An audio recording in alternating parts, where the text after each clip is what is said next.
Hayakusai wrote, "First frost, my way lies northeast, facing the stars." That is the way for everyone who is going deeper into meditation. It seems you are going deeper into meditation, but simultaneously something in you is going higher towards the stars. It is happening simultaneously. The roots go deeper and the tree goes higher. In your meditation, you are creating roots deep into your sources. When the nourishment is available, your consciousness will start moving towards the stars. A pillar of light going towards the beyond. First frost, my way lies northeast, facing the stars. A man of meditation, wherever he goes, he is always moving towards the stars, because he is always moving towards the very source of nourishment. Once he gets his roots fixed into the earth, then there is no problem. Wherever he is moving higher and higher, like a cedar of Lebanon. Those ancient trees, hundreds, thousands year old, are standing, still growing towards the stars. The beauty of those trees simply reminds the same is the way for human consciousness. Deeper into the earth, higher into the sky. Manisha's question. Our beloved master, D.T. Suzuki, describes two different kinds of seeing as denoted by two different Chinese characters. I have just told you, D.T. Suzuki is still in the mind, hence the division. Even seeing becomes of two kinds.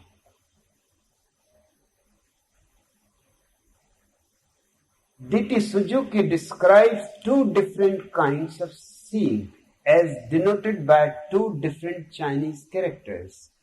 Kan consists of a hand and an eye and means to watch an object as independent of the spectator. Objective knowledge. You are watching a tree. The tree is different from you. This is one kind of seeing. The seen and the seeing are two separate entities. On the other hand, the character Chien is composed of an eye alone and two outstretched legs and signifies the pure act of seeing.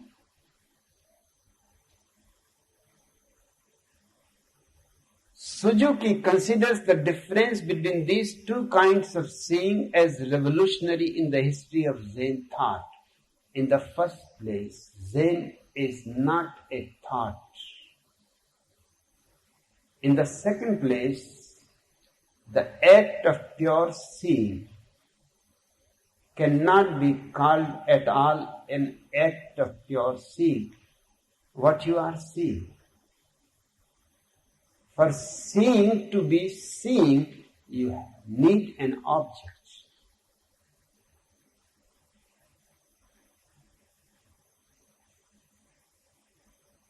The meditator goes beyond the object and beyond the subject. Beyond the first Chinese character Kan, which signifies duality, the seer and the seen, the knower and the known. And the second character Chien, which signifies the pure act of seeing. But the very word seeing means something is there. Otherwise, how you can see? What you can see? If there is nothing, seeing disappears. Being appears. Hence, I will not agree with D.T. Suzuki at all. These two kinds of seeing are just mind, logic, rationality, but not meditation, not Zen. Zen is going beyond the seen and beyond the seen. It is going into being, just being, utterly silent, at ease with existence.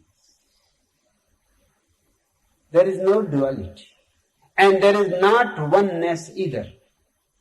You have to understand it. Because if there is no duality, you cannot call it oneness. One suggests immediately about the two. Hence, Gautam Buddha does not use the word oneness. He uses the word not two-ness. Advaita. It makes great difference. When you say one, immediately you are reminded of two. How one can exist without two and three and four and five and six and seven. One is a digit. It is just below two. If one exists, then thousand numbers will follow, or millions, or trillions. There is no end to it. If you have stepped on one, you are on a long journey without end. To avoid this, a roundabout way has been found, not to say oneness with existence, but to say not two-ness.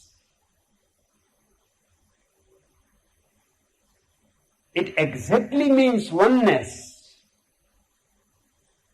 but to say that in language creates the difficulty. Without two, how can there be one? So don't say one, just say not two. The one is understood. It has not to be said. It is the inexpressible. But by saying not two, you have indicated towards it. Simple gesture. Without making any noise about it, you have hinted it. It is a pure hint. Suzuki misses the point. The revolutionary step is not Zen thought, but Zen experience. And that experience is of not two-ness. There is no seer and no seen, but just being.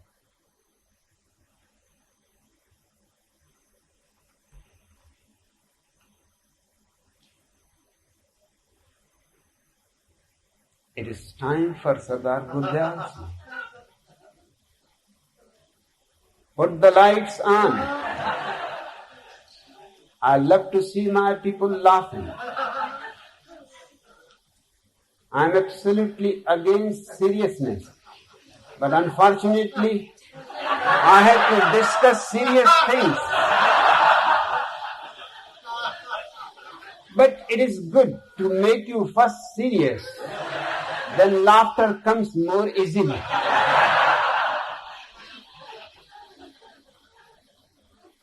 Then it gives a great relaxation. Little Albert comes running into the village store and races up to the counter. "Hey, mister," he cries to old Job, the owner. "My dad was fixing the roof when the ladder slipped from under him Now he is hanging by his fingers from an upstairs window ledge. Well, son, says old joke, you have come to the wrong place. You want the police station across the road? And hurry. No, says Albert, you don't understand. I want some more film for my camera.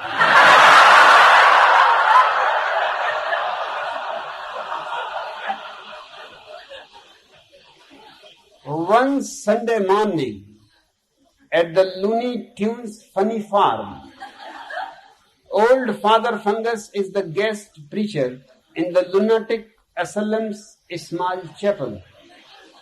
He is ranting and raving in the pulpit, screaming all about damnation and hellfire, God's sweet love, and the nocturnal emissions of the Holy Ghost. Suddenly, Mad Melvin jumps up out of his seat, raises both arms high in the air and shouts, "Bullshit! Do we have to listen to this idiot?" Then Mad Melvin smiles and sits back down. There is pin-drop silence. Father Fungus is extremely embarrassed and turns to the hospital doctor. "Doctor, dumb shit." "Ah, dear," stammers the priest. "Shall I stop speaking?" "No need for that, Father." Sighs dumb shit, yawning, "It won't happen again." Mad Melvin only makes a true statement once every 7 years.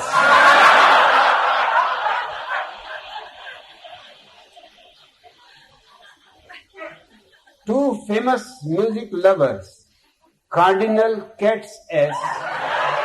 and Pope the Pollock, are sipping wine and having an intimate chat in the Pope's private Vatican chambers. "Did you know," says Katz S., confiding in the old papal fruit cake, "that I have a very special musical friend?" "Really?" says the Pope. "Yes," continues Katz S., "I treat her just like a guitar. I finger the top and play the bottom and get beautiful music." "Well," says Pope the Pollock, "I must confess that I have a very special musical friend too." "Really?" exclaims Katz S. "Yes," continues the Pollock Pope, "I treat mine more like a pop record. I place her on the deck and we make beautiful music. And then 3 minutes later, I turn her over."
Be silent.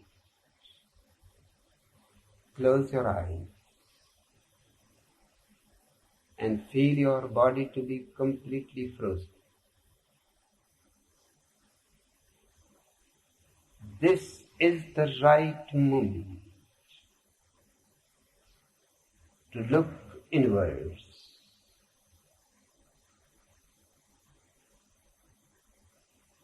Gather your energy and your total consciousness.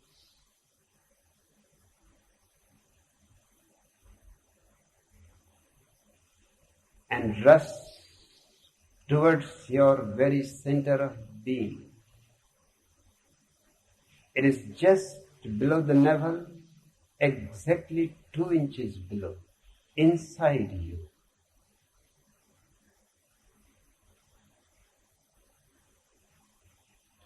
But only those will succeed who rush with an urgency and intensity as if this is the last moment of your life. You have to make it now or never. Faster and faster, deeper and deeper. You are coming closer to the center of your being.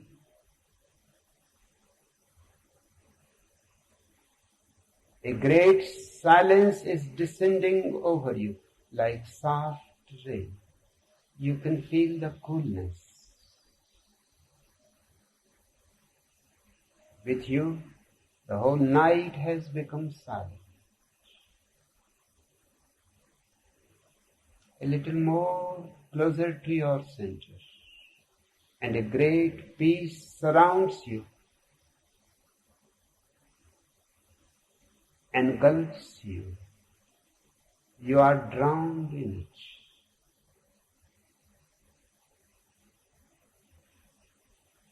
It is the peace that mystics have called peace that passeth understanding. A little more closer, and blossoms, flowers start showering over you of bliss,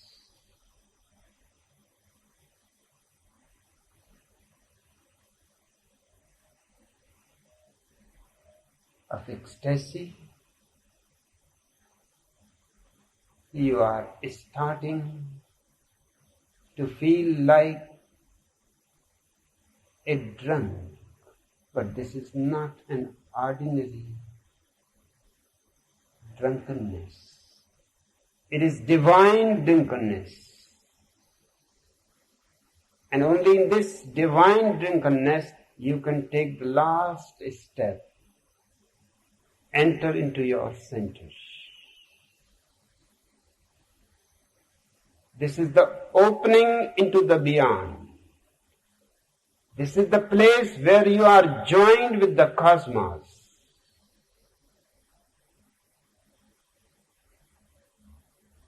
You will meet here your original face.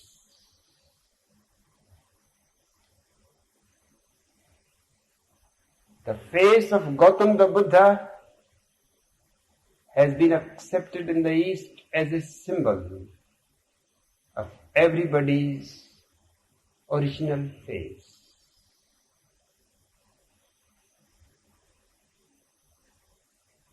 Meeting the Buddha is a very strange experience because you start disappearing, fading away. And as you fade away, Buddha becomes more and more solid and strong. It is your very essential being. The only quality the Buddha has is witnessing. You have to get more and more attuned with this quality, because only this quality can bring your Buddha from the center to the circumference. He can become your whole life. He is the ultimate dance. Gautam the Buddha is the Zen Manifesto.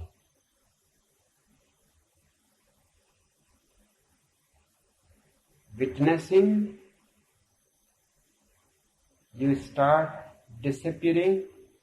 That's what I have called freedom from the self.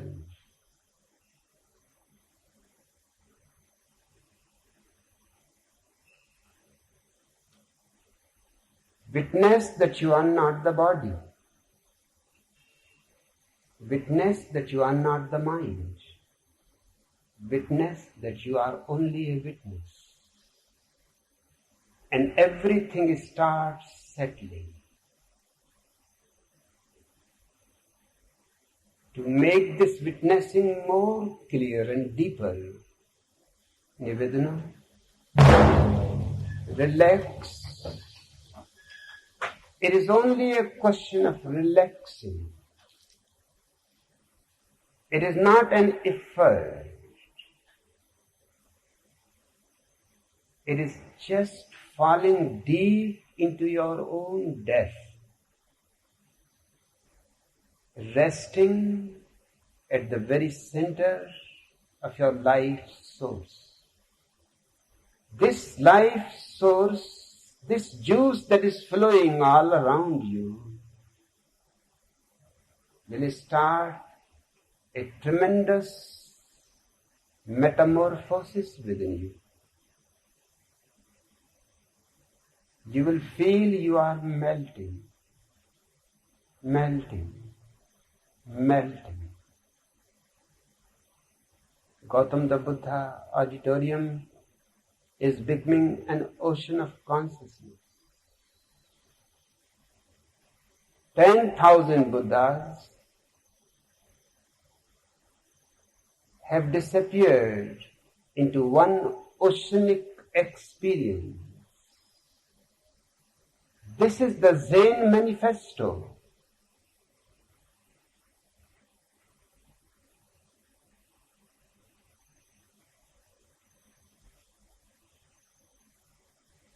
Freedom from oneself.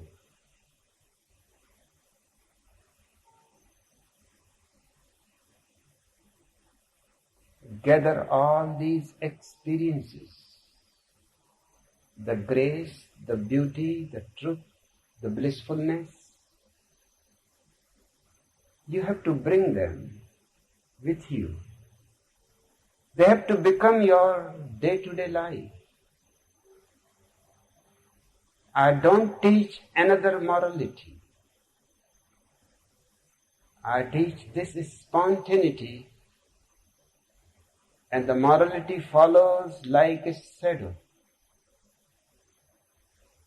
And because it comes from your very sources, you never feel being commanded, you never feel being dominated, you never feel being a slave, you never feel being a sheep. You start being a lion. Your morality, your response to existence becomes a lion's roar. The beauty and the power that is harmless, the love that simply overflows you,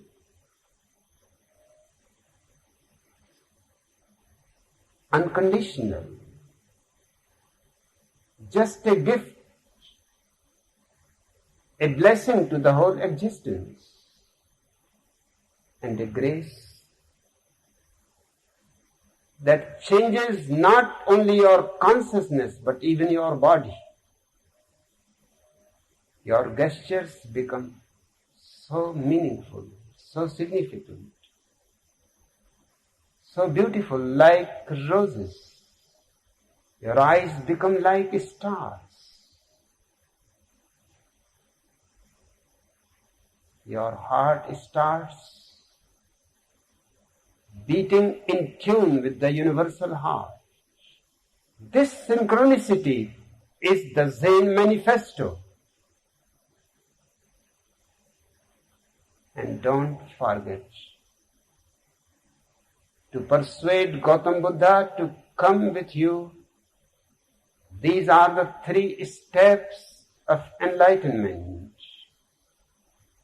The first, Gautam Buddha comes behind you just as a shadow, but the shadow is not dark, it is luminous. There is no person in it, but only presence, a tremendous presence. It is warm. You feel for the first time loved by existence itself.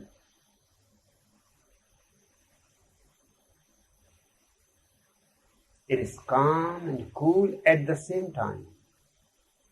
That's the miracle of Zen. On the second step, you become the shadow. And your shadow is certainly dark. It is false. It has been your prison. Gautam Buddha comes in front. It is a great revolution because your shadow immediately starts disappearing.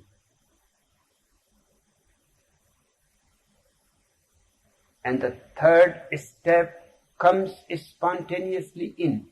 You are no more. Freedom from oneself. Only existence is. Life is. Awareness is. All these are represented by the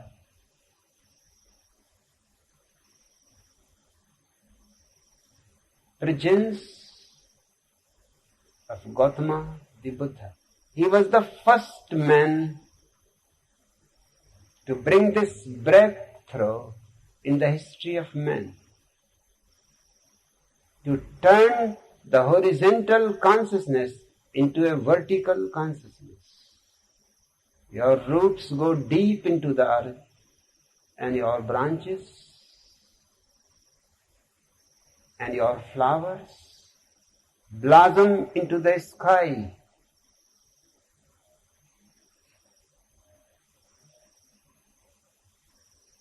This is meeting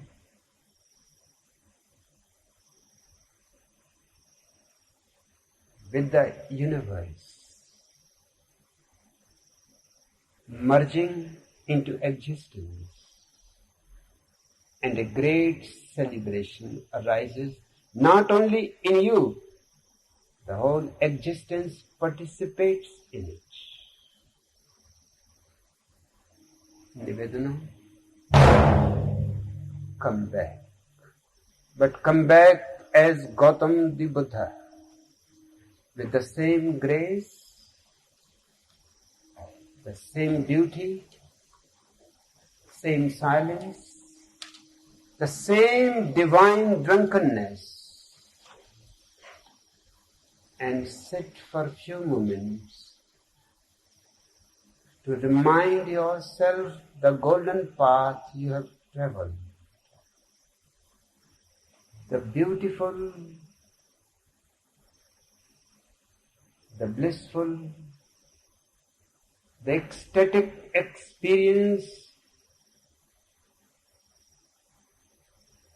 of reaching to the center of your being, which opens into cosmos.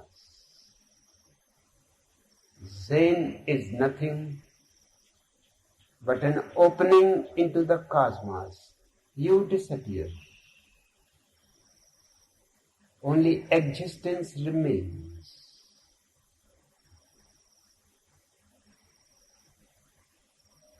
This is the ultimate freedom, freedom from oneself.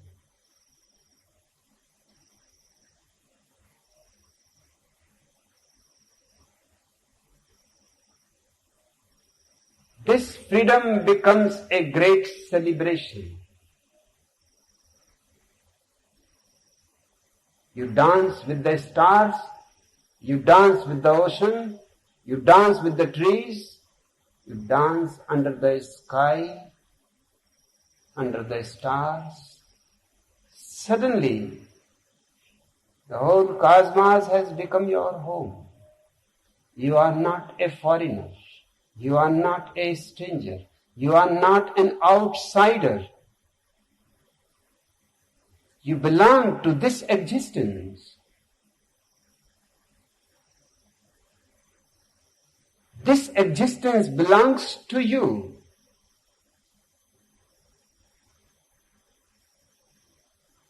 This is the revolution that Zen brings to humanity. This is Zen's great contribution to the world.